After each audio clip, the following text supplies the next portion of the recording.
नमस्कार, स्वागत है आपका हमारे खास कार्यक्रम गुड लक टुडे में। मैं हूं आपके साथ गुंजन। स्टूडियो में मेरे साथ मौजूद हैं पंडित शैलेंद्र पांडे जी। पंडित जी, बहुत बहुत स्वागत है आपका। नमस्कार। आज हम बात करने वाले हैं बच्चे के जन्म होने पर आपको किन बातों का ख्याल रखना चाहिए।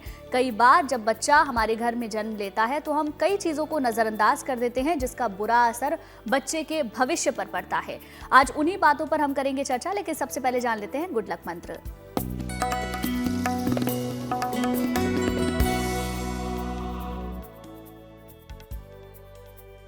अगर आपका कोई वैवाहिक मुकदमा चल रहा हो, आप स्त्री हों या पुरुष हों और उस मुकदमे से छुटकारा चाहते हों, तो हर मंगलवार को हनुमान जी के मंदिर जाएं और हनुमान जी को मीठा पान अर्पित करें। अगर ऐसा हर मंगलवार के मंगलवार आप करें तो वैवाहिक मुकदमों से आपको छुटकारा मिल जाएगा। और चलिए अब बात कर लेते हैं 20 नवंबर 2024 के पंचांग की।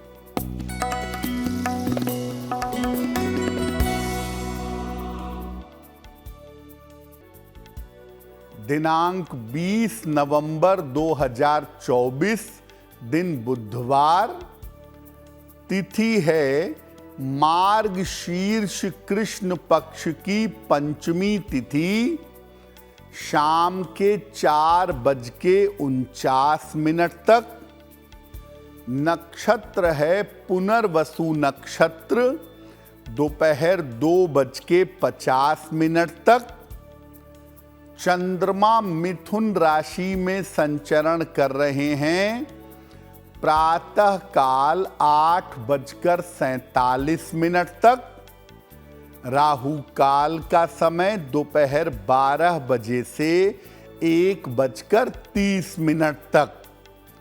उत्तर दिशा की तरफ यात्रा करने की मनाही है, लेकिन अगर यात्रा करना जरूरी है, मजबूरी है, तो जरा सी हरी सौंफ खाकर और भगवान का स्मरण करके यात्रा करेंगे तो मुश्किल से बचे रहेंगे। सबसे पहले ये जानना चाहेंगे पंडित जी, बच्चे के जन्म के समय किन बातों का हमें ध्यान रखें। जो टाइमिंग है जिस पर बच्चा पैदा हुआ है, वो वक्त कितना मायने रखता है, इसके बारे में बताएं। जी देखिए, आज हम ये बात कर रहे हैं कि जब घर में कोई नवजात आता है, बेटा जन्म लेता है या बेटी जन्म लेती है, तो एक नए जीवन का सृजन होता है, एक नया जीवन शुरू होता है। उसमें बहुत सारी बातों का ध्यान अगर बच्चे के जन्म लेने पर आप करें तो बच्चे का जीवन बेहतर हो सकता है। सबसे महत्वपूर्ण बात है बच्चे के जन्म का समय।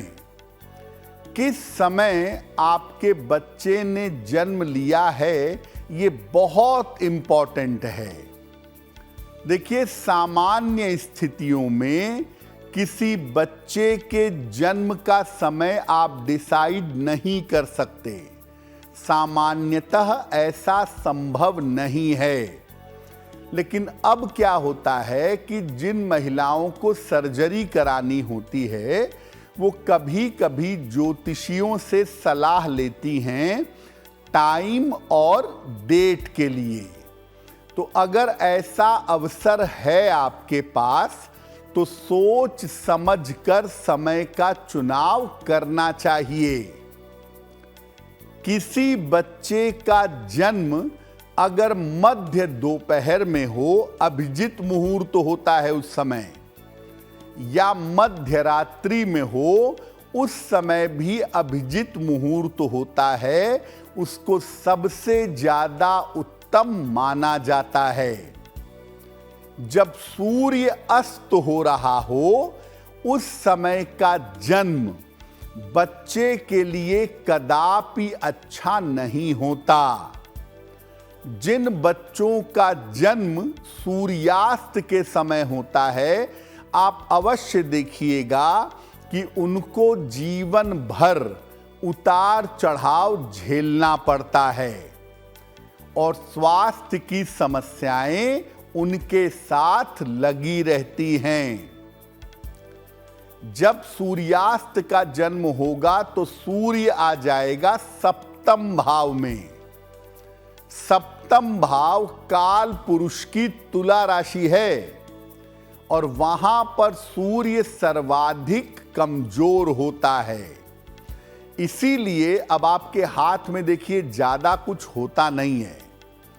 अब बच्चे का जन्म ही अगर सूर्यास्त के समय हो गया तो आप कुछ नहीं कर सकते, लेकिन अगर आप टाइम डिसाइड कर रहे हैं तो सूर्यास्त के समय से आपको बचना जरूर चाहिए।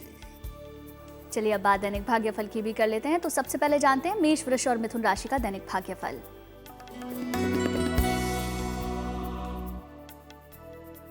मेष राशि, मानसिक चिंता आपको परेशान कर सकती है। करियर में समस्या हो सकती है। धन खर्च पर ध्यान बनाए रखें। किसी निर्धन व्यक्ति को अगर हरे फल का दान कर दें तो दिन की मुश्किलें कम हो जाएंगी। शुभ रंग होगा आपके लिए नीला और भाग्य का मीटर आपको नंबर दे रहा है 60%। मेहनत ज्यादा होगी, भाग्य थोड़ा कम रहेगा।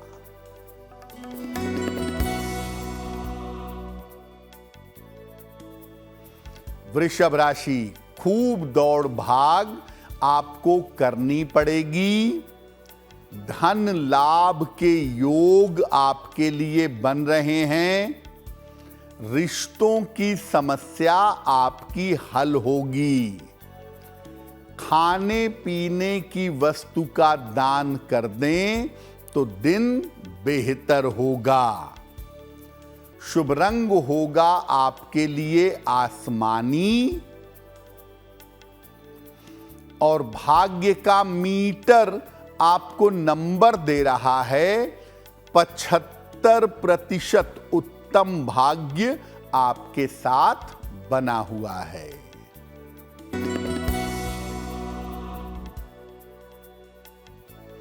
मिथुन राशि, धन लाभ के योग बन रहे हैं। करियर में कुछ बदलाव हो सकता है। थोड़ी बहुत मानसिक चिंता रह सकती है।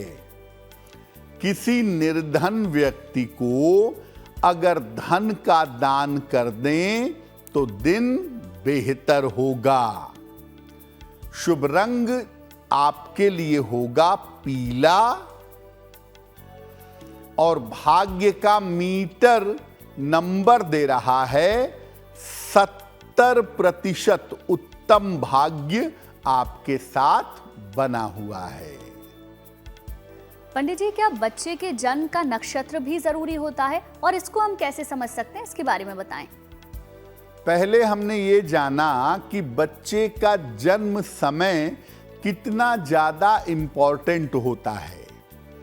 अब दूसरी जो महत्वपूर्ण चीज है वो है जन्म का नक्षत्र। बच्चे ने किस नक्षत्र में जन्म लिया है। देखिए, बच्चे के जन्म के समय चंद्रमा जिस नक्षत्र में होता है वही बच्चे का जन्म नक्षत्र होता है। मान लिया बच्चे के जन्म के समय चंद्रमा शतभिषा नक्षत्र में था तो बच्चे का जन्म नक्षत्र होगा शतभिषा।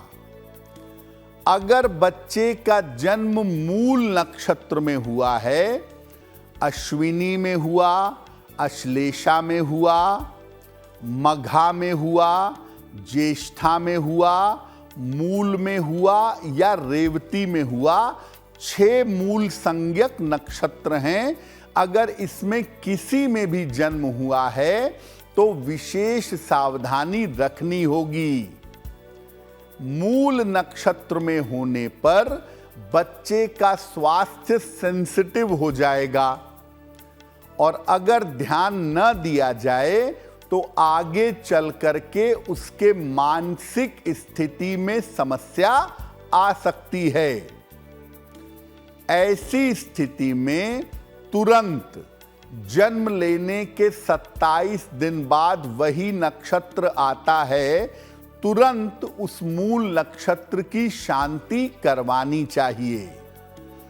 बहुत सारे माता पिता बचपन में इस बात का ध्यान नहीं देते कि बच्चे का जन्म मूल नक्षत्र में हुआ है और वो उसकी शांति नहीं कराते। आगे चल करके बच्चे के स्वास्थ्य पर और उसकी मानसिक स्थिति पर इसका बुरा प्रभाव पड़ता है। तो जब आपको पता चल जाए, पूरे विधि विधान से मूल नक्षत्र की शांति करवाइए, नहीं तो ये आपके बच्चे के स्वास्थ्य को और उसकी मानसिक स्थिति को समय समय पर खराब करता रहेगा। चलिए आगे की 3 राशियों के बारे में जानेंगे। कर्क, सिंह और कन्या राशि का दैनिक भाग्यफल क्या कहता है।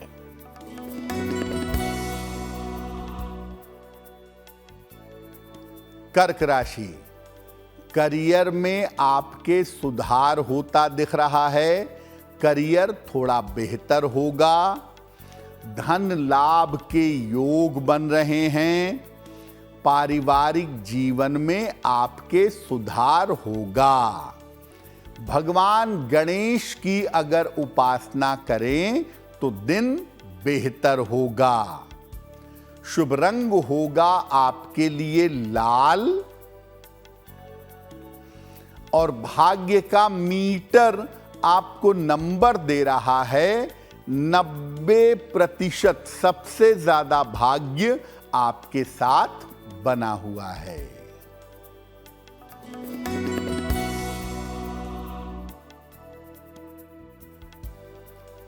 सिंह राशि, स्वास्थ्य का अभी भी ध्यान रखें।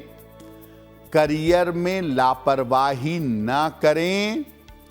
वाहन सावधानी से चलाएंगे।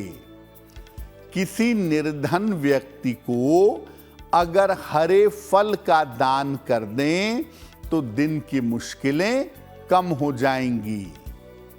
शुभ रंग होगा आपके लिए क्रीम और भाग्य का मीटर आपको नंबर दे रहा है 60%। मेहनत ज्यादा होगी, भाग्य थोड़ा कम रहेगा।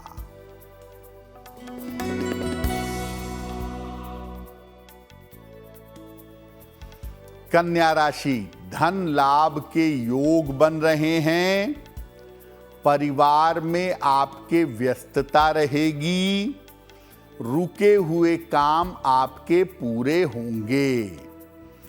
खाने पीने की वस्तु का दान कर दें तो दिन बेहतर होगा।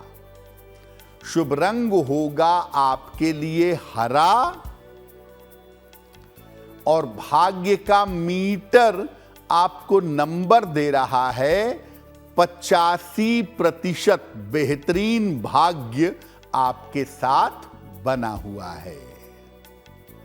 और अब वक्त हो गया है आपके पहले सवाल को लेने का। तो पंडित जी से जानते हैं आज का पहला सवाल हमें किसने और कहां से भेजा है। बताएं पंडित जी। जी,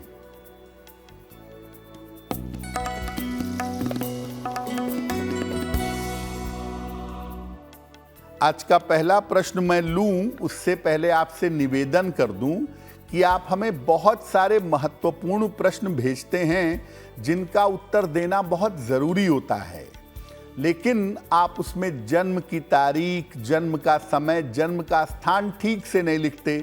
तारीख और समय लिख देते हैं, स्थान नहीं लिखते, या तारीख लिख देते हैं, जन्म का समय और स्थान नहीं लिखते।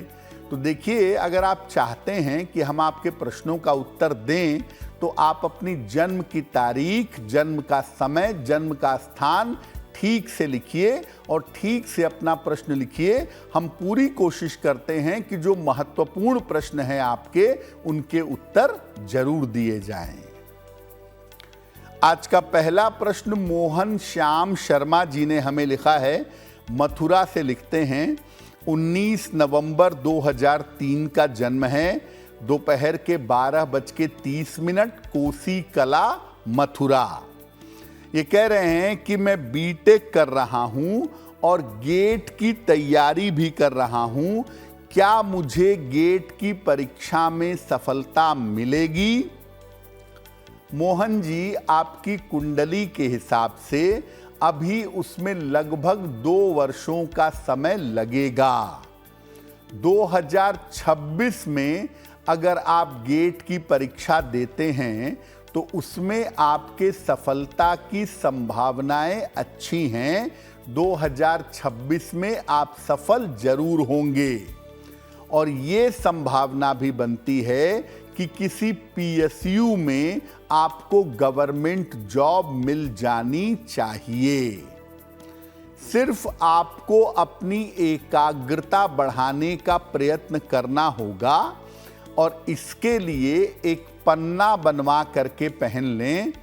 6 से 8 रत्ती का पन्ना चांदी की अंगूठी में, दाहिने हाथ की सबसे छोटी उंगली में, बुधवार की शाम को एक पन्ना पहनिए और रोज सुबह सूर्य भगवान को अगर आप जल अर्पित करें तो आपका करियर बहुत ही बढ़िया होगा, आप काफी तरक्की कर पाएंगे।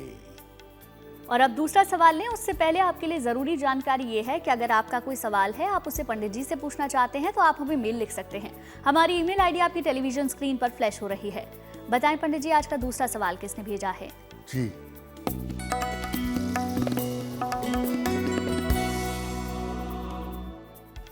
आज का दूसरा प्रश्न देवेश गुप्ता ने हमें लिखा है।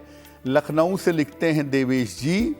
24 अगस्त 1993 का जन्म है, 12:20 AM, लखनऊ। ये कह रहे हैं कि अभी तक मेरा विवाह नहीं हो पाया है, तो मेरा विवाह कब होगा और कैसा होगा? क्या मैं विदेश में नौकरी कर पाऊंगा? देवेश जी, सबसे पहले तो आपकी शादी ही होने वाली है। साल 2025 के मध्य में, यानी अप्रैल 2025 के बाद साल 2025 में ही आपका विवाह अवश्य होगा।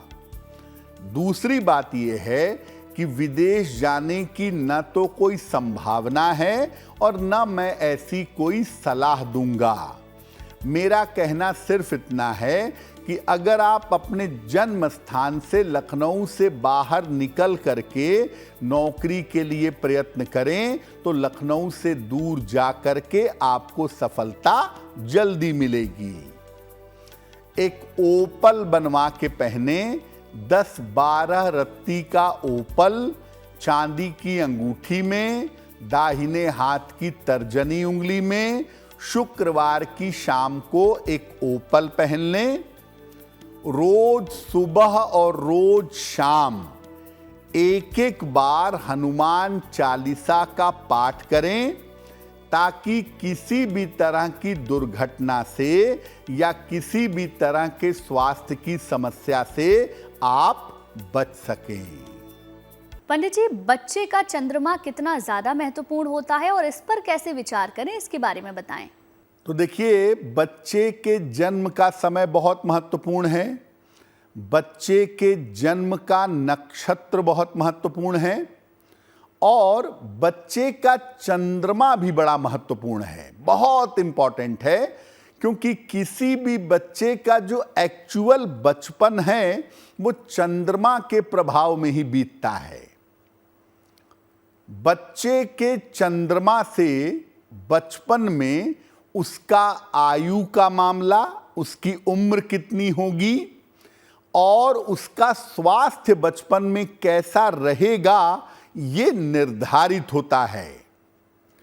अगर चंद्रमा खराब स्थानों में है, 6, 8, 12 में है, तो बच्चे को शुभ परिणाम नहीं देगा। बहुत सारे बच्चे बचपन में बड़े बीमार होते हैं, वो वही होते हैं जिनका चंद्रमा खराब होता है। अगर चंद्रमा बालारिष्ट योग बना रहा है, 6, 8, 12 में है, पाप ग्रहों से प्रभावित है, बच्चे के केंद्र में शुभ ग्रह नहीं है, तो ये बच्चे की आयु के लिए खतरनाक हो सकता है। इसीलिए अगर बच्चे की कुंडली में बालारिष्ट योग होता है तो माता पिता तुरंत सतर्क होकर के उसके उपाय करते हैं। तो जैसे ही बच्चे का जन्म हो, चंद्रमा पर जरूर विचार करिए। और ऐसे में अगर बालारिष्ट है बच्चे की कुंडली में, उम्र के 8 वर्ष तक उसकी आयु पे घनघोर संकट है, तो बच्चे की आयु रक्षा और स्वास्थ्य के लिए माता पिता को तुरंत उपाय करना चाहिए। देखिए, मैं ये नहीं कहूँगा कि बच्चा पैदा हो तो आप कुंडली बनवा के ये पूछने लगिए कि उसकी शादी कब होगी या वो क्या करेगा। ये सब 12 साल के बाद सोचिएगा। लेकिन इतना जरूर देख लीजिए या इतना किसी विद्वान ज्योतिषी से जरूर दिखवा लीजिए कि मेरे बच्चे का जन्म हो गया है। इसके लिए पहले 8 साल में कोई संकट तो नहीं है, क्योंकि ज़्यादातर जो बालारिष्ट का संकट होता है वो पहले 8 साल में होता है। और अगर वो संकट है और आप उसको नज़रअंदाज कर देंगे तो आपको बड़ी तकलीफ होगी, उसका प्रभाव अगर एक्टिव हो जाता है तो। आगे की 3 राशियों का हाल भी जान लेते हैं। तुला, वृश्चिक और धनु राशि का दैनिक भाग्यफल क्या कहता है, जानते हैं पंडित जी से।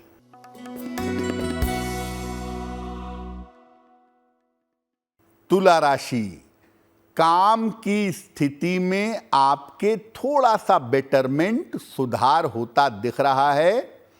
धन लाभ के योग बन रहे हैं। संपत्ति का लाभ भी हो सकता है। किसी निर्धन व्यक्ति को अगर धन का दान कर दें तो दिन बेहतर होगा। शुभ रंग होगा आपका सफेद और भाग्य का मीटर आपको नंबर दे रहा है 80%। बहुत अच्छा भाग्य आपके साथ बना हुआ है।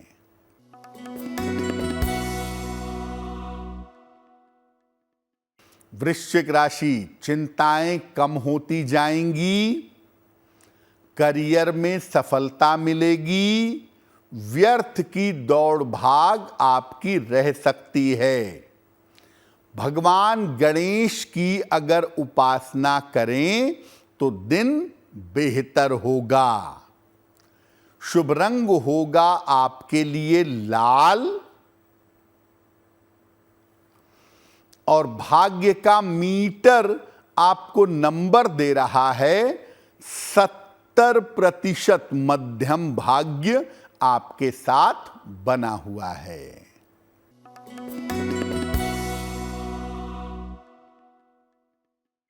धनु राशि, मानसिक चिंता हो सकती है। ऑफिस में विवादों से बचाव करें। दूसरों के मामलों में टांग मत अड़ाइए। दूसरों के मामलों में मत पड़िए। किसी निर्धन व्यक्ति को अगर हरे फल का दान कर दें तो दिन की मुश्किलें कम हो जाएंगी। शुभ रंग होगा आपके लिए हरा और भाग्य का मीटर आपको नंबर दे रहा है 60%। यानी मेहनत ज्यादा होगी, भाग्य थोड़ा कम होगा। पंडित जी, बच्चे का नाम कितना महत्वपूर्ण है और इसमें किन बातों का ध्यान रखना चाहिए, इसके बारे में बताएं। अब देखिए, बच्चे का जन्म का समय क्या है, जन्म का नक्षत्र क्या है, चंद्रमा की स्थिति कैसी है, इसमें आप ज़्यादा दिमाग नहीं लगा सकते, क्योंकि 4 मिनट में कुंडली बदल जाती है। तो आप बहुत कुछ उसमें संशोधन नहीं कर सकते। लेकिन बच्चे के नाम पर आपको बहुत ध्यान देना चाहिए। बच्चे का नाम कितना महत्वपूर्ण होता है। देखिए, बच्चे की जो राशि है उसका जो अक्षर है, जैसे मान लिया बच्चे की राशि है मेष और मेष का पहला अक्षर होता है चू, चे, चो, ला। ये अश्विनी के 4 अक्षर हो गए। अब मान लिया बच्चे की राशि का नाम चे अक्षर से आता है, तो उसको आप जान लीजिए कि आपके बच्चे का नाम चेत है या चेला राम है, लेकिन चे अक्षर से बच्चे का नाम नहीं रखेंगे। यानी जो राशि नाम का अक्षर है उससे बच्चे का नाम रखना शुभ नहीं होगा। आपके बच्चे की कुंडली में कोई ना कोई ग्रह मजबूत जरूर होगा। ऐसा तो हो ही नहीं सकता कि बच्चे की कुंडली में सारे ग्रह चौपट हों। तो जो ग्रह कुंडली में मजबूत है उसके अक्षर से बच्चे का नाम रखना अनुकूल होगा। जैसे मान लिया आपके बच्चे का मंगल बड़ा शानदार है, बहुत बढ़िया बैठा हुआ है, तो मंगल का जो प्राइमरी अक्षर है वो है ए, तो आप अपने बच्चे का नाम ए से रख सकते हैं। जिन नामों का कोई अर्थ नहीं होता ऐसे नाम मत रखिए। विवान, किवान, सुवान, अनान, पता नहीं कौन कौन सी भाषा के कौन कौन से नाम हैं, ईश्वर ही जानता होगा कि इनके अर्थ क्या हैं। जिसका अर्थ बच्चे को या सामान्य लोगों को पता ही ना हो ऐसा नाम क्यों रखना। आपके पास संस्कृत जैसी इतनी अद्भुत भाषा है और उसमें सहस्त्र नाम हैं, हजारों लाखों नाम आपको मिलेंगे और एक से एक सुंदर नाम मिलेंगे जिनका सार्थक अर्थ होगा। तो हिंदी या संस्कृत का कोई सार्थक नाम चुन करके नाम रखिए, ज्यादा अच्छा होगा। अगर देवी देवता के नाम पर बच्चे का नाम रखते हैं, राम रखते हैं, कृष्णा रखते हैं, शिवा रखते हैं, तो नाम को बिगाड़िए नहीं, बुलाने में नाम मत बिगाड़िए। राम को रामू कर दिया, ये सब मत करिए। जो भगवान का नाम बच्चों का नाम रखा जाता है वो इसलिए रखा जाता है कि आप उसी बहाने भगवान का नाम बार बार उच्चारण करेंगे, और जब बार बार नाम उच्चारण करेंगे तो आपके नाम मंत्र का जप होगा। इसीलिए पहले देखिए लोग नाम क्या रखते थे, शिव प्रकाश, कृष्ण दयाल, राम अवतार, वो इसीलिए रखते थे कि इसी बहाने परमात्मा का स्मरण होगा। लेकिन अब लोग अगर भगवान का नाम रखते भी हैं तो कृष्णा को किशनवा कहने लगते हैं। ये सब मत करिए, भगवान के नाम के साथ खिलवाड़ मत करिए और बच्चे का नाम जरा सार्थक रखिए ताकि बच्चा जीवन में सार्थक तरीके से उन्नति कर सके। और अब बात कर लेते हैं आखिरी 3 राशियों की, जानेंगे मकर, कुंभ और मीन राशि का दैनिक भाग्यफल क्या कहता है।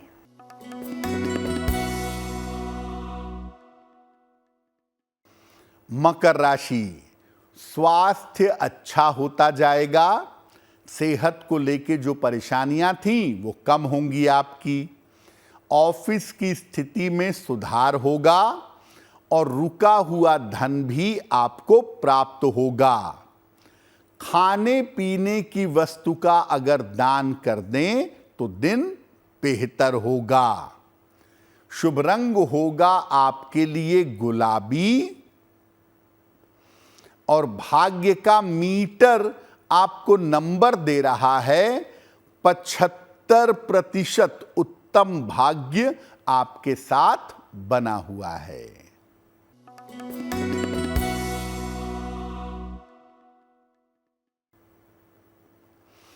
कुंभ राशि, स्वास्थ्य में सुधार होगा।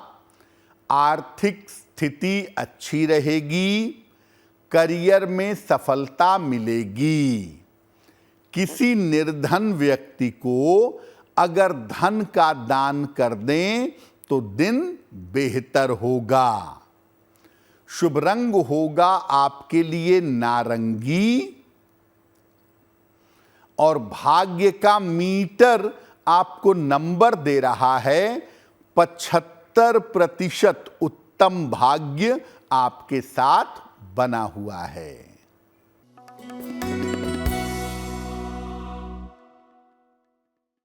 मीन राशि, चिंताएं थोड़ी कम हो जाएंगी। काम की रुकावट दूर होगी और नौकरी की स्थिति थोड़ी बेहतर हो जाएगी। प्रेशर कम हो जाएगा। भगवान गणेश की अगर उपासना करें तो दिन बेहतर होगा। शुभ रंग होगा आपके लिए पीला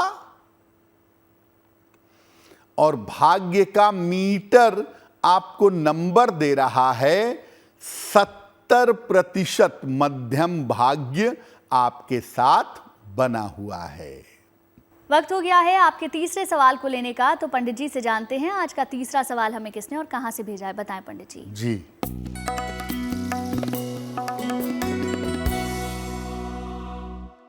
अगला प्रश्न हमें धार्मिक धीरानी ने लिखा है।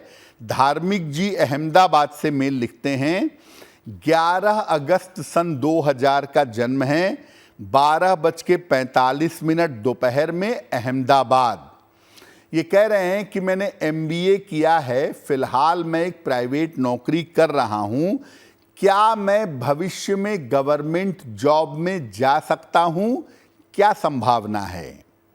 धार्मिक, आपकी कुंडली के हिसाब से आप निश्चित रूप से गवर्नमेंट जॉब में या सेमी गवर्नमेंट जॉब में जा सकते हैं और पक्की तौर पर अगर आप बैंकिंग सेक्टर की या फाइनेंस सेक्टर की कोई तैयारी करते हैं तो उसमें आपको सफलता जरूर मिलेगी।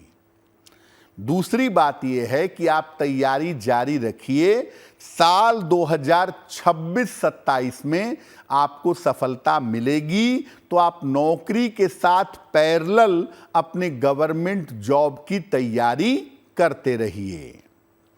एक पन्ना बनवा के पहन लें, 6 से 8 रत्ती का पन्ना, चांदी की अंगूठी में, दाहिने हाथ की सबसे छोटी उंगली में, बुधवार की शाम को एक पन्ना पहने।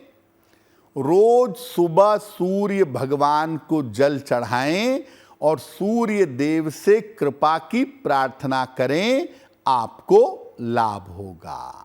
चौथा सवाल हमें किसने भेजा है ये जाने उससे पहले आपके लिए ज़रूरी जानकारी ये है, अगर आपका कोई सवाल है, आप उसे पंडित जी से पूछना चाहते हैं तो आप हमें मेल लिख सकते हैं। हमारी ईमेल आईडी आपकी टेलीविजन स्क्रीन पर फ्लैश हो रही है। बताएं पंडित जी, आज का आखिरी सवाल किसने भेजा है? जी,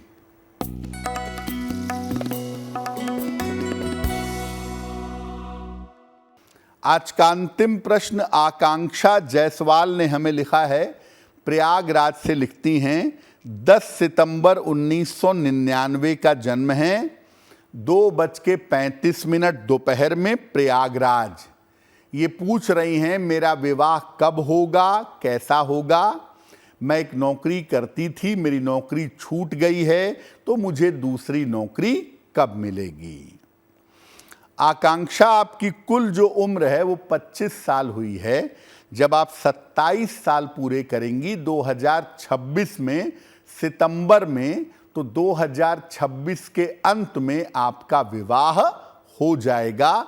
लेकिन बिना कुंडली मिलाए विवाह मत करिएगा। दूसरी बात यह है कि आप जो छोटी सी प्राइवेट नौकरी कर रही थी, लगभग वैसी ही एक नौकरी आपको दिसंबर के महीने में मिल जाएगी। लेकिन अगर आप बढ़िया करियर बनाना चाहती हैं तो शिक्षा क्षेत्र में, एजुकेशन के फील्ड में जाइए, आपको लाभ होगा। फिलहाल आप ऐसा करें, एक रत्न आता है, उसको कहते हैं लाजवर्त, अंग्रेजी में कहते हैं लेपिस।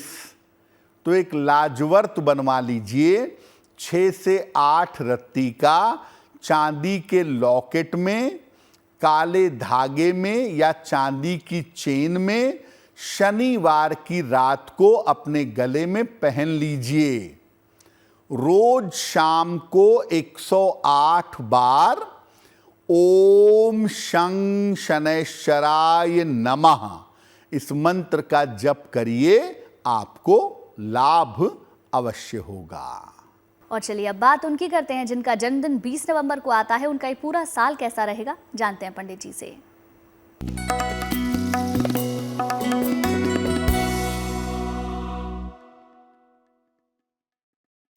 जिन लोगों का जन्मदिन 20 नवंबर को है, उन्हें हम सबकी तरफ से जन्मदिन की हार्दिक शुभकामनाएं। आने वाले वर्ष में अपने स्वास्थ्य का ध्यान रखिएगा, करियर का मामला और धन का मामला ठीक रहेगा। स्वास्थ्य अभी आपका थोड़ा मध्यम दिखाई दे रहा है। अगर आप अविवाहित हैं तो इस साल आपकी शादी हो सकती है। क्या करेंगे? पूरे साल भर भगवान शिव की अगर आप उपासना करें तो आपको लाभ होगा। और अब वक्त हो गया है आज की जिज्ञासा को जानने का। तो आज की जिज्ञासा है, क्या मूल नक्षत्र में बच्चे का जन्म होने पर पिता को उसका तुरंत चेहरा नहीं देखना चाहिए? बताएं पंडित जी। आज की जिज्ञासा बड़ी महत्वपूर्ण है। बहुत सारे लोग ऐसा कहते हैं कि मूल नक्षत्र में अगर बच्चे का जन्म हो तो जब तक मूल नक्षत्र की शांति ना हो जाए 27 दिन तक, तब तक पिता को उसका चेहरा नहीं देखना चाहिए। क्या यह सच है?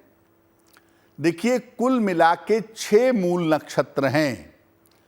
अश्विनी, अश्लेषा, मघा, ज्येष्ठा, मूल और रेवती।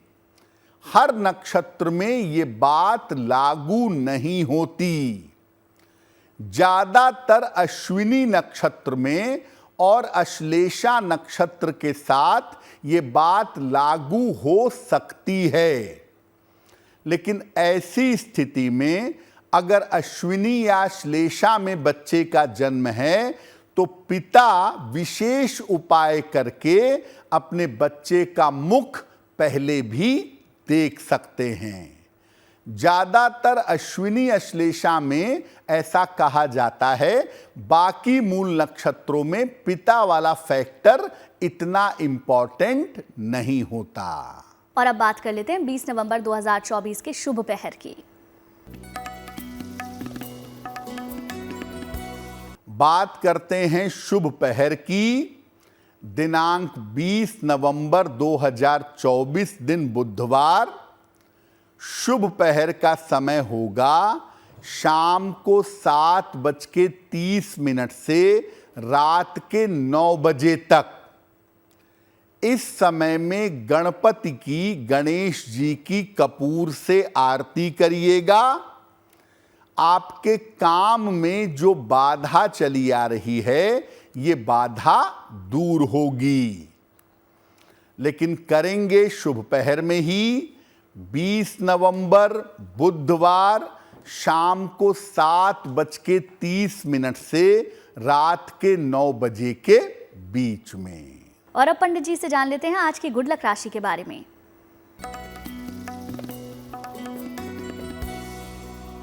हम आपको बता रहे हैं कि अलग अलग राशि के लोगों के लिए कौन सी धातु सूटेबल होगी, लाभकारी होगी। आज की गुड लक राशि है मकर। इनके जीवन में उतार चढ़ाव बहुत होते हैं, इसीलिए इनको लोहे का एक कड़ा या लोहे का एक छल्ला जरूर पहनना चाहिए, उससे इनको लाभ होगा। कार्यक्रम के आखिरी पड़ाव में हम पहुंच चुके हैं, जहां पंडित जी हमें हर दिन बताते हैं एक महा उपाय। बताएं पंडित जी, आज का महा उपाय क्या है? जी,